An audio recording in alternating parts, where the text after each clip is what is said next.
Kristus bangkit itu berarti kematian telah ditaklukkan.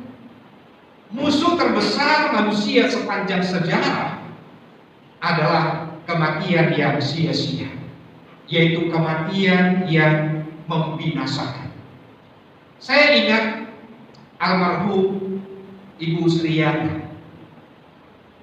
Suatu hari dia menepuk pundak saya dan berkata, "Pak, terima kasih ya, sudah mengajak saya percaya kepada Yesus dan mengajak saya ke gereja. Dulu saya selalu takut mati." Nah, seperti yang kita tahu, ibu ini kan sudah lama sakit-sakitan. Saya selalu takut mati. Tapi sejak saya sungguh menerima Yesus dan diajak ibadah di gereja, hati saya tenang. Kapanpun Tuhan memanggil saya siap. Nah, Bapak Ibu Saudara, ketika kita bicara sang pemenang kematian telah ditaklukkan, kita bicara tentang kehidupan. Itu sebabnya orang beriman itu berani hidup, tetapi sekaligus tidak takut mati. Bukan berani mati takut hidup, tetapi tidak takut mati sekaligus berani menjalani kehidupan. Karena hidup ini tidak akan pernah lepas dari gelombang dan tantangan. Ada saja persoalan. Kebangkitan Kristus mengingatkan kita bahwa ada hari esok, dan kita berjalan bersama dengan Tuhan yang menang, yang sudah menaklukkan kematian. Mari membuka Alkitab dari Matius pasal 28. Kita baca ayat 1 sampai dengan ayat yang ke-6.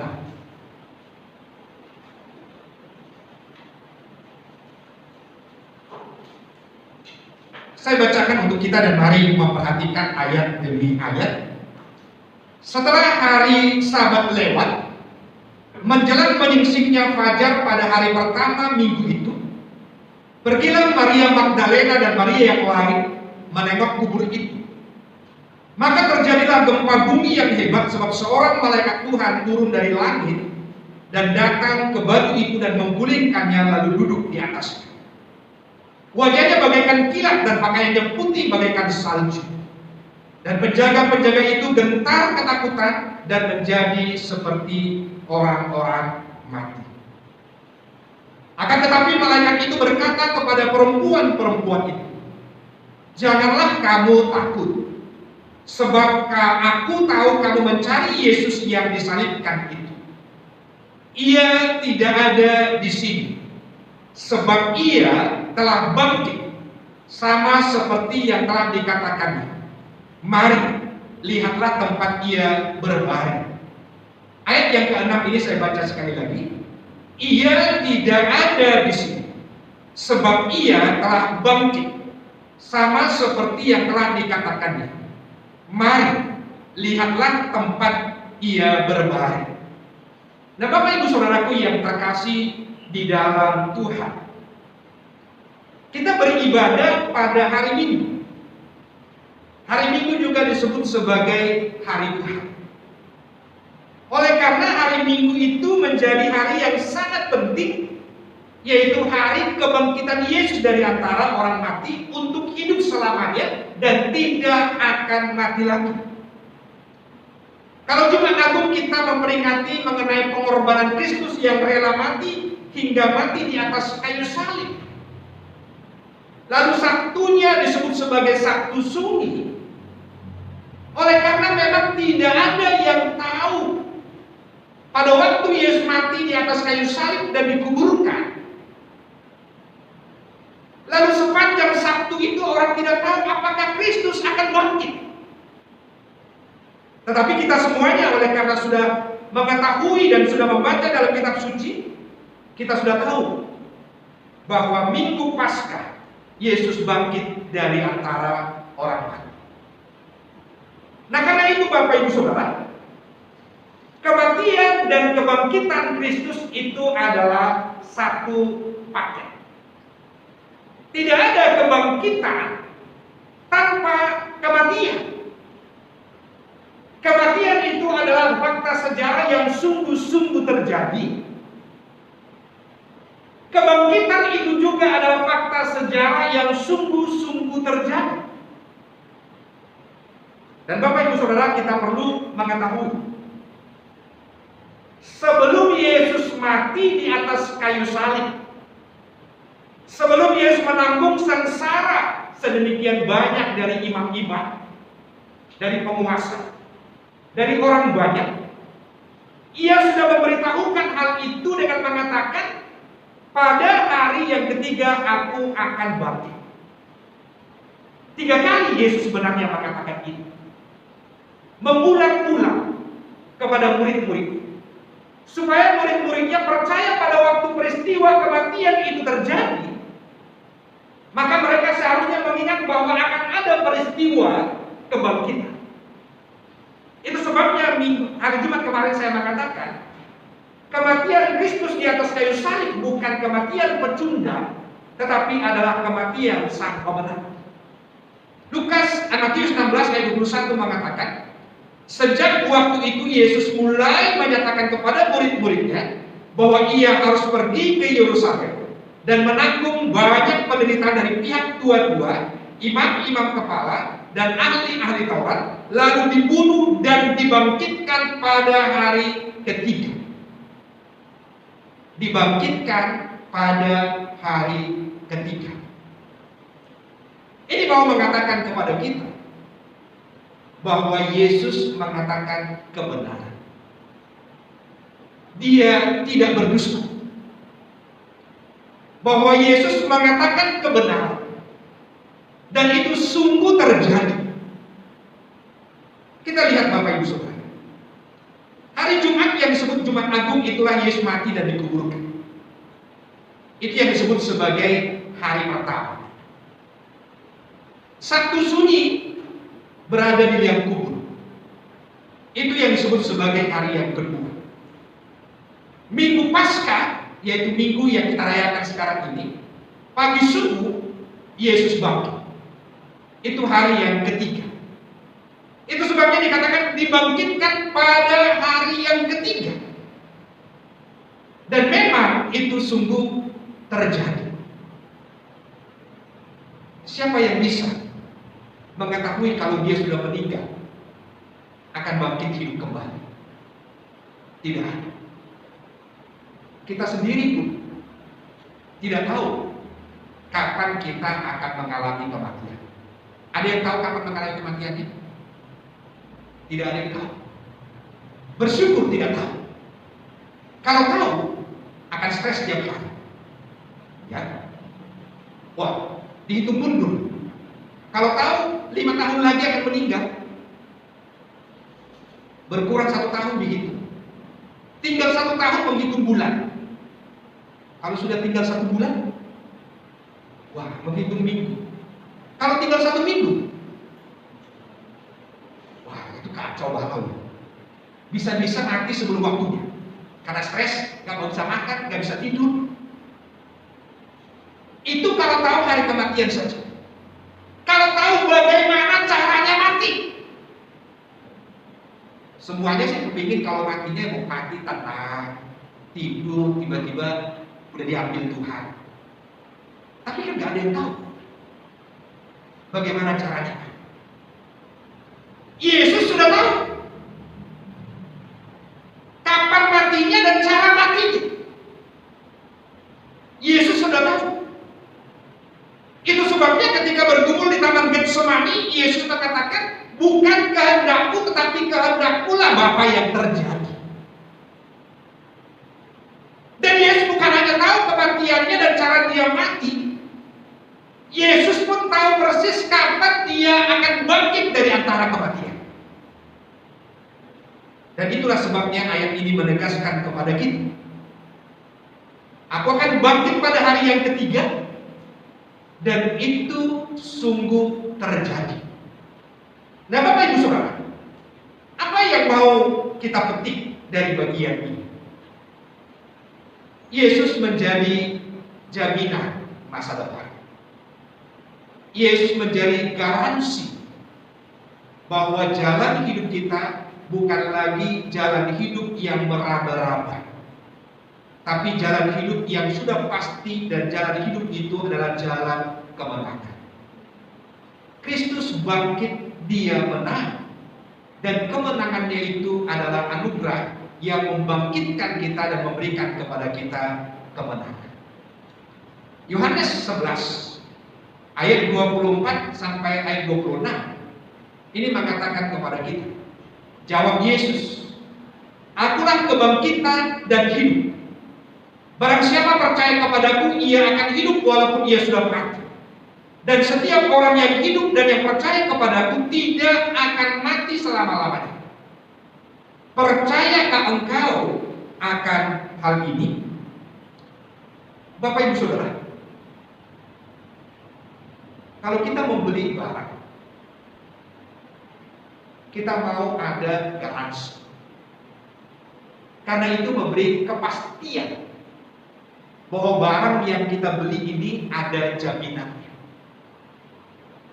Untuk barang yang pemakaian sebentar saja, kita mau pastikan ada garansi. Nah, hidup ini Bapak Ibu Saudara bukan main-main. Tidak untuk sementara. Hidup dalam dunia ini memang sementara, bahkan disebut seperti mampir ngombe. Alkitab mengatakan usia kita kalau kuat 70 tahun, lebih kuat lagi 80 tahun.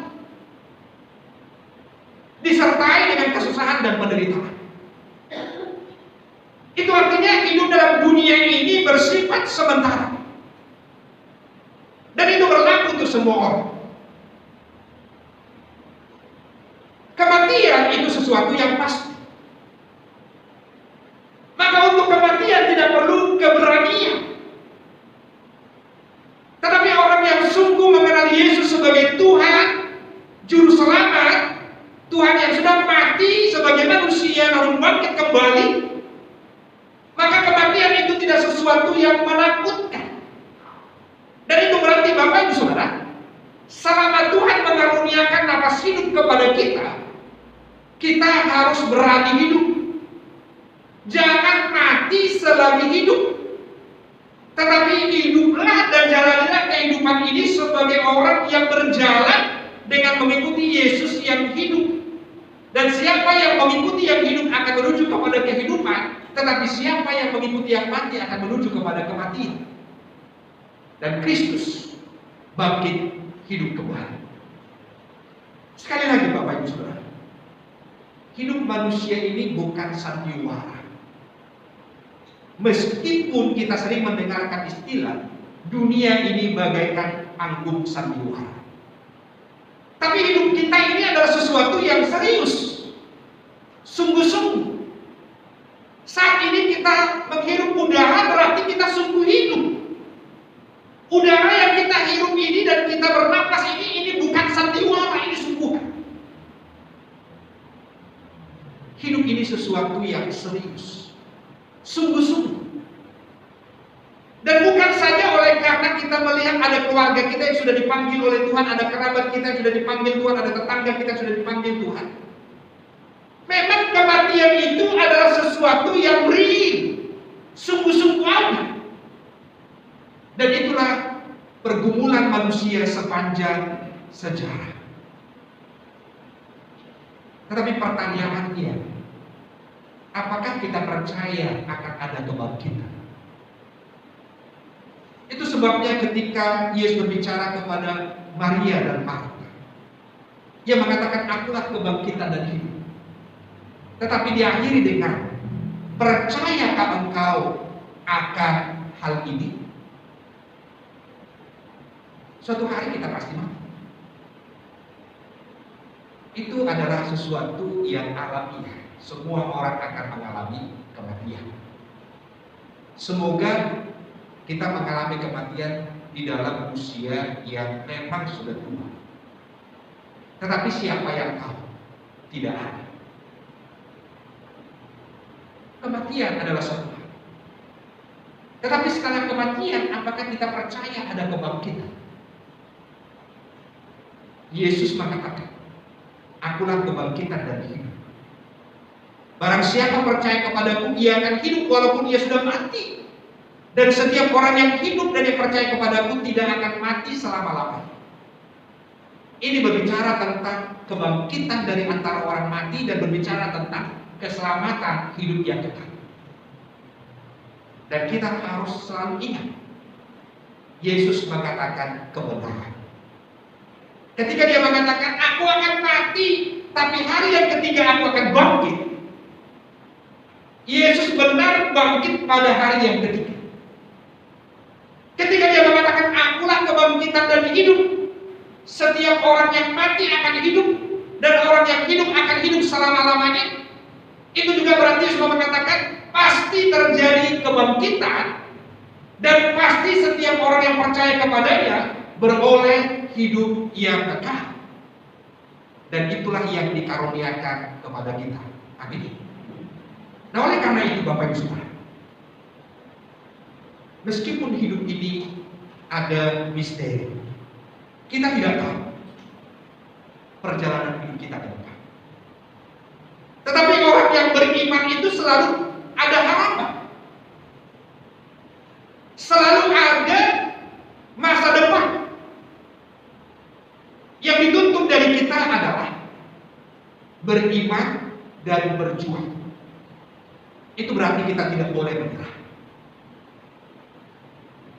Pagi subuh Yesus bangkit. Itu berarti Bapak Ibu Saudara secara sederhana, dari dini sekali pengharapan itu yang menyebabkan kita gigih berjuang itu harus selalu tertanam di dalam jiwa kita. Kalau kita punya Tuhan yang hidup, berarti Bapak Ibu Saudara, begitu malam nasib orang yang berputus asa, seharusnya ini sudah pupus, sirna, hilang. Kalau Tuhan kita itu adalah Tuhan yang hidup, kematian bukan sesuatu yang menakutkan, dan kita berani untuk hidup. Berani untuk hidup ini bukan temperamental. Berani untuk hidup ini bukan keberanian yang sok-sokan. Berani untuk hidup ini bukan berani kau mengatakan, ya mati sekarang, mati besok, gak ada bedanya. Memangnya kamu siapa? Lalu berangkat, parang-parangan. Bukan itu yang namanya berani hidup. Itu namanya hidup yang kacau balau. Berani hidup itu adalah hidup yang bertanggung jawab, hidup yang mengelola kehidupan ini sebagaimana seharusnya sebagai orang yang beriman, hidup yang tidak pernah menyerah, hidup yang berjuang, hidup yang berkarya, hidup yang menghasilkan sesuatu yang baik, berguna bagi kita, berguna bagi keluarga, berguna bagi pelayanan, dan terlebih di atas segalanya mempermuliakan nama Tuhan. Oleh karena itu, selama Tuhan mengaruniakan hidup ini kepada kita, tetaplah beriman, tetaplah berkarya, tetaplah berusaha, dan tetaplah beribadah. Jika orang putus asa itu berani mati, maka orang Kristen berani hidup karena penuh dengan pengharapan. Kristus cahaya yang akan menerangi perjalanan kehidupan kita. Mari menyatakan Kristus bangkit, Kristus yang menang. Bersama dengan Kristus, aku pun menjadi pribadi yang menang.